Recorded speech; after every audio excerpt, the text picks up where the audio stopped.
Bienvenue dans l'invité du jour, une interview au cœur de l'actualité africaine.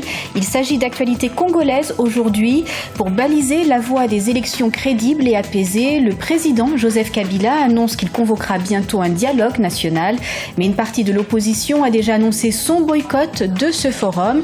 Et avec nous, pour évoquer cette actualité, M. Franck Diongo, député à l'Assemblée nationale et président du mouvement lumumbiste progressiste, le MLP, parti d'opposition. Monsieur Diongo, bienvenue sur Africa 24. Merci madame. Merci d'avoir accepté notre invitation. Alors, est-ce que votre parti, le MLP, participera à ce dialogue politique ?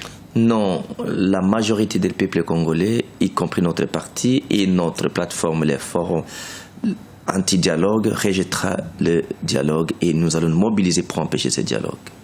Alors, l'UDPS, qui est quand même l'un des partis, c'est la première force d'opposition, si je puis dire, dans votre pays, en République démocratique du Congo, l'UDPS annonce qu'il participera à ce dialogue politique à condition qu'il y ait une médiation internationale. Est-ce que c'est une condition que vous accepteriez ? Non, le dialogue est une supercherie qui permettra à M. Kabila d'avoir un troisième mandat, de changer la constitution et d'aller à la transition. Notre mouvement et les FAD, le Front anti-dialogue et le MLP et la majorité du peuple congolais rejettent ce dialogue. La preuve est que le 19 janvier courant de cette année, la population a démontré sa volonté d'exiger le départ de M. Kabila. M. Kabila est le problème, la solution, son départ. La demande nationale, ce sont les élections présidentielles en 2016, avant fin décembre 2016. L'urgence nationale, c'est de voir M. Kabila, qui est le blocage, débloquer le poste électoral volontairement. S'il ne veut pas débloquer volontairement, ce n'est pas par le dialogue, mais le peuple appliquera l'article 64 qui empêche, qui interdit à ce qu'un individu ou un groupe d'individus exerce le pouvoir par défi ou illégalement ou par la force. Mais est-ce que ce n'est pas de spéculer que de dire que le président Kabila se représentera, vu que le président congolais a promis de respecter la Constitution ? Non, madame. Tenez, que M. Kabila a inféodé toutes les institutions, parce que les institutions congolaises constituent les vecteurs du blocage. La CENI, qui est le pouvoir organisateur des élections, bien entendu, a donné un calendrier indigeste, inconstitutionnel, irréaliste. Ça ne vous convient pas dans ce calendrier ? Aujourd'hui, je vous donne un cas de figure. Les élections des députés provinciaux, c'est déjà dépassé. On devait les obtenir, les avoir, bien entendu, le 25 octobre du mois courant, cette année. Après cela, pourriez-vous comprendre que nous prenons un seul parti comme notre parti à Kinshasa, une seule province, il fallait débourser $20 000, bien entendu, pour la caution.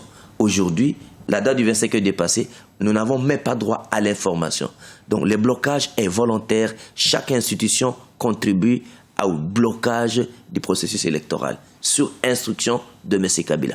Que ce soit le gouvernement, que ce soit le Parlement, que ce soit les cours et tribunaux.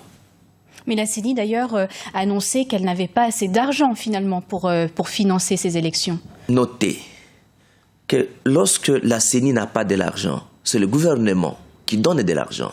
Pourriez-vous comprendre qu'en 2014, le gouvernement de la République, dans l'analyse et la recherche et les études présentées par la Cour des comptes, une institution publique, le gouvernement a dépensé et a décaissé plus d'$1 milliard dans des projets qui ne figurent pas dans le budget.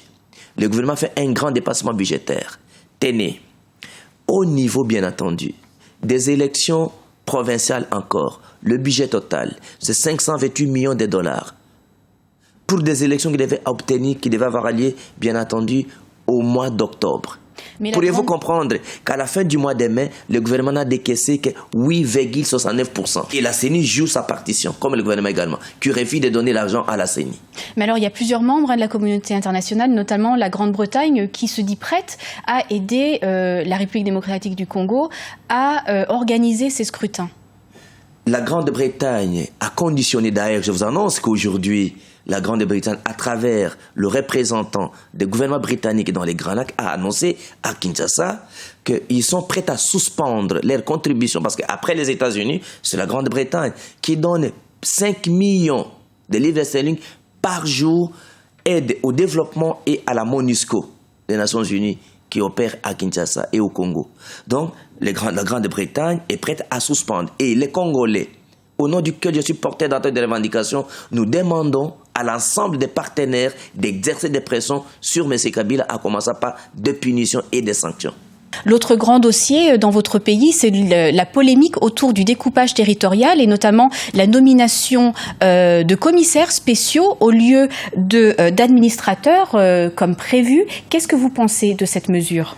J'avais demandé à l'opinion publique, les Congolais, à ma qualité de porteur d'entente des revendications, de rejeter ces nominations parce que c'est illégal et illégitime. Tenez, avec cette nomination, nous avons une grande territoire à deux vitesses. Vous avez des provinces qui sont dirigées par des gouverneurs élus, qui sont redevables devant les assemblées provinciales, et vous avez des gouverneurs qui sont nommés, appelés comme ces spéciaux, donc qui ne sont pas redevables devant les assemblées provinciales. Donc pour vous, cette mesure contribue à ce glissement que vous craignez tant? Nous allons nous battre contre le glissement. Nous allons nous battre contre que les élections aient lieu en 2016. Et c'est cela la volonté des Congolais. Donc, ça tout simplement pour vous montrer comment chaque institution est un vecteur du blocage et à la volonté, à la demande de M. Kabila.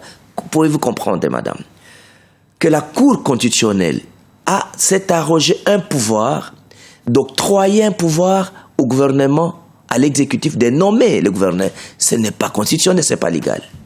Merci beaucoup, Monsieur Diongo. Je rappelle que vous êtes président du MLP, parti d'opposition, et député à l'Assemblée nationale. Merci de votre invitation. Merci, madame. C'était l'invité du jour. Merci de votre fidélité. Retrouvez dans quelques instants une nouvelle édition de l'Information.